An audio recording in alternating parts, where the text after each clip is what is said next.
Good evening guys. आज start करने जा रही हूँ सेकंड चैप्टर पार्ट बी। जहाँ तक मैंने स्टार्ट किया था उसके बाद आज स्टार्ट कर रही हूँ। तो मैंने पढ़ा दिया था प्रिंसिपल्स वगैरह, स्टैंडर्डाइजेशन, सिम्प्लिकेशन ऑफ वर्क वगैरह पढ़ा दिया। यहाँ पे से हमें स्टार्ट करना है मेथड स्टडी से। तो देखिए यहाँ से हम लोग स्टार्ट करेंगे। एक सेकेंड मेरी स्क्रीन विजिबल हो जाए फिर मैं स्टार्ट करती हूँ। यस, स्क्रीन आ गई है।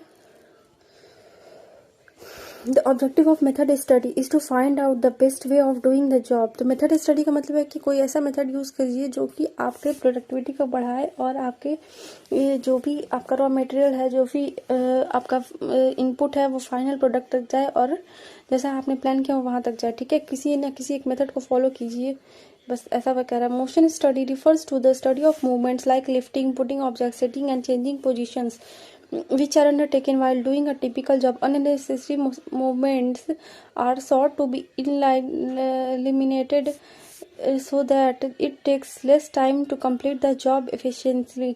तो क्या होता है, मोशन स्टडी में बताया जा रहा है कि आपको एफर्ट्स यूज़ करने वगैरह ताकि आप अपने टाइम से अपने प्रोडक्ट को प्रोडक्टिविटी को बढ़ा सकें। नेक्स्ट है time study. It refers to the standard time taken to perform well job. आप कितने टाइम पीरियड लेके आप अगर आप पढ़ाई कर रहे हैं तो आप कितने टाइम पीरियड लेके अपने पढ़ाई को कंप्लीट कर पा रहे हैं, या फिर कोई काम कर रहे हैं तो उसको कितने टाइम पीरियड में कर पा रहे हैं, डिटरमाइन टाइम में कर पा रहे हैं या उससे ज़्यादा टाइम लग रहा है।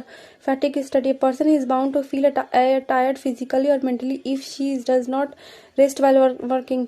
तो फैटिग स्टडी का मतलब है कि the amount and frequency of rest intervals, जो भी आप छुट्टी ले रहे हैं या फिर वर्क से ऑफ ले रहे हैं उसको बोलते हैं। Differential piece wage system। differential piece wage system, the standard time and other parameters should be determined on the basis of work study discussed।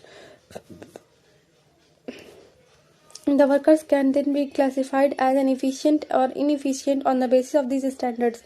तो पीस वेज सिस्टम का मतलब है कि एक डिफरेंट हर सेक्टर के, हर यूनिट्स के या फिर हर ऑर्गेनाइजेशन में जो सेक्टर्स बटे होते हैं उसमें अलग से पीस वेज सिस्टम चलता है। जैसे या तो आप डे वर्क पे कर रहे हो, जैसे एक दिन का पैसा ले रहे हो, या फिर पूरे मंथ का ले रहे हो, पूरे साल का ले रहे हो। ठीक है, उस पर डिपेंड है, उसको बोलते हैं पीस वेज सिस्टम। नेक्स्ट है फेयर्स प्रिंसिपल्स ऑफ मैनेजमेंट। अब हम स्टार्ट कर रहे हैं Fayol's principle of management. In the development of classical school of business of management throughout, Fayol's administrative theory provides an important link. While Taylor succeeded in revolutionizing the working of factory shop floor in terms of devising the best method, Faraday's work differential piece rate system and functional foremanship, Henry Fayol explained that amounts to a manager's work and what principles should be followed in doing this work. If workers' efficiency is mattered in the factory system, so does the managerial efficiency. Fayol's का principal जो है वो थोड़ा Taylor से अलग है इस वे में कि आप उसमें अपना अलग साइंटिफिक रूल लगा रहे हैं, और यहाँ पे क्या है कि आप ऐसा मेथड्स लगा रहे हैं, ऐसा मैनेजरियल एफिशिएंसी लगा रहे हैं कि आपका जो प्रोडक्टिविटी है वो इंक्रीज कर रहा है। नेक्स्ट है, बाकी ये सब नहीं इम्पोर्टेंट है, तो मैं स्टार्ट कर देती, but it's not more important. तो अब हमें पढ़ना है यहाँ से हम स्टार्ट करेंगे। ये जो 14 प्रिंसिपल्स है ये एग्जाम में पूछे जाते हैं, ये आपको भी याद करना होगा। तो इस जो कंट्रीब्यूशन जो है हेनरी फ्योल ने दिया है, इस वजह से इन्हें क्या कहा जाता है, इन्हें कहा जाता है फादर ऑफ जनरल मैनेजमेंट, जिन्होंने 14 प्रिंसिपल्स ऑफ मैनेजमेंट दिया है। अब हम पढ़ते हैं 14 प्रिंसिपल क्या है। Division of work. First one is division of work. Work is divided into small task of jobs. A trained specialist who is competent is required to perform each job. तो हर जॉब को करने के लिए अलग अलग डिपार्टमेंट बांटा हुआ है और अलग अलग डिपार्टमेंट जो है अपना जॉब कंप्लीट अच्छे से कर रहा है। नेक्स्ट है authority and responsibility. According to Fayol, authority is the right to give orders and obtain obedience and responsibility in the corollary of authority। तो हर अथॉरिटी के पास अपनी अपनी अलग रिस्पॉन्सिबिलिटी है जिसको उसके कंप्लीट करना है। नेक्स्ट है डिसिप्लिन। डिसिप्लिन सबसे मेन है क्योंकि discipline is the obedience to organizational rules and employment agreement which the organization, according to the Fayol, discipline requires good superiors at all levels, clear and fair agreements and judicious application of penalties. तो discipline रहेगा तो सारे लोग क्या करेंगे, maintain में रहेंगे, नहीं वरना क्या होता है जैसे स्कूल वगैरह में डिसिप्लिन रहता है, कॉलेज वगैरह में डिसिप्लिन रहता है, अगर डिसिप्लिन नहीं रहेगा तो बच्चे क्या करेंगे, अपनी मनमानी करेंगे और फिर वो सब आउट ऑफ कंट्रोल हो जाएंगे स्कूल की सोसाइटी से. Unit of command according to the Fayol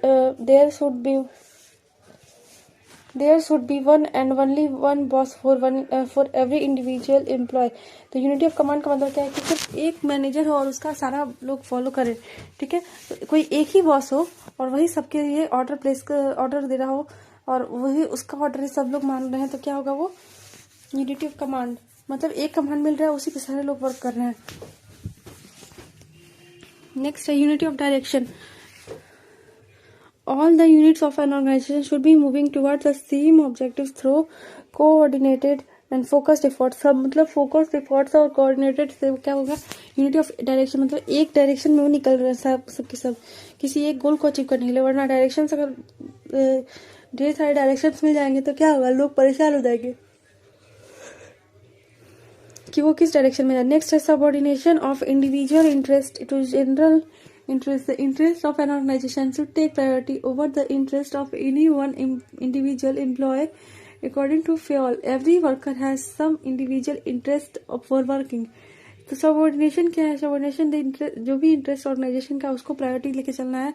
सारे इंडिविजुअल जो है वो ऐसा लेके चलेंगे कि निकाल सके वो लोग अपने इंडिविजुअल को एक इंटरेस्ट दे सके कि काम करने के लिए, ताकि वो सब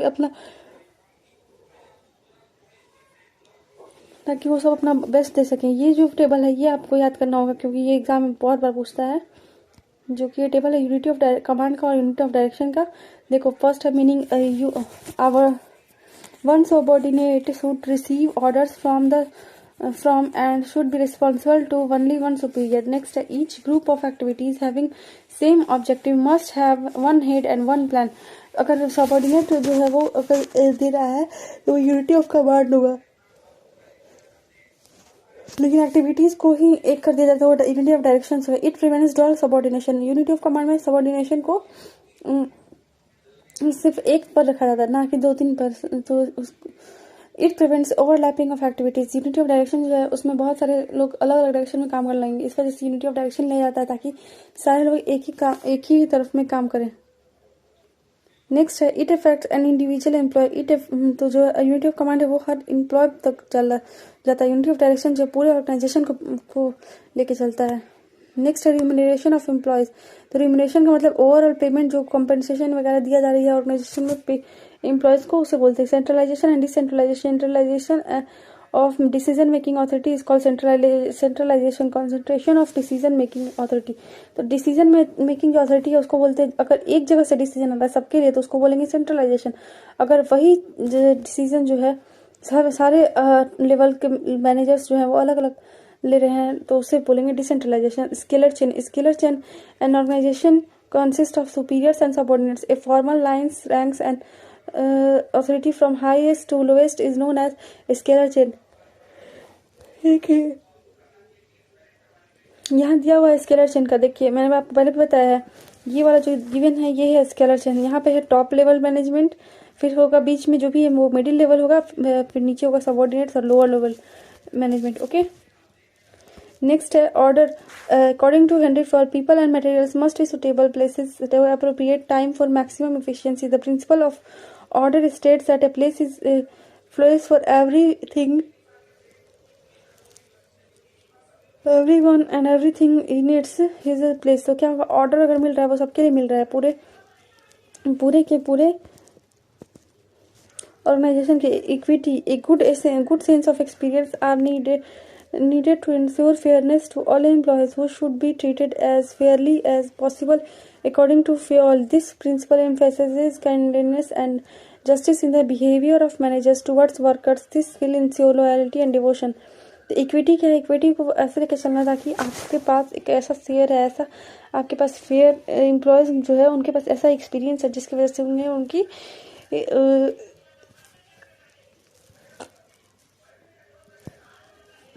उनका शेयर मिल रहा है, उसे बोलेंगे इक्विटी. नेक्स्ट है stability of personal employees turnover should be minimise to maintain organisation efficiency. Organisation की एफिशिएंसी को बढ़ाने के लिए यूज किया जाता है स्टेबिलिटी ऑफ पर्सनल, मतलब हर पर्सन जो है वो कुछ ना कुछ अपॉइंटमेंट इस वजह से बेसिस पे किया जा रहा है कि उसके पास प्रॉपर टाइम है, प्रॉपर नॉलेज है देने के लिए कंपनी में या फिर ऑर्गेनाइजेशन में। ये टेबल है बट इसको इतना वो पढ़ने की ज़रूरत नहीं है क्योंकि इतना ये आता नहीं, बट ये स्मॉल में दिया हुआ है शॉर्टकट में कि आप एक बार रिवीजन कर सकते हैं। नेक्स्ट है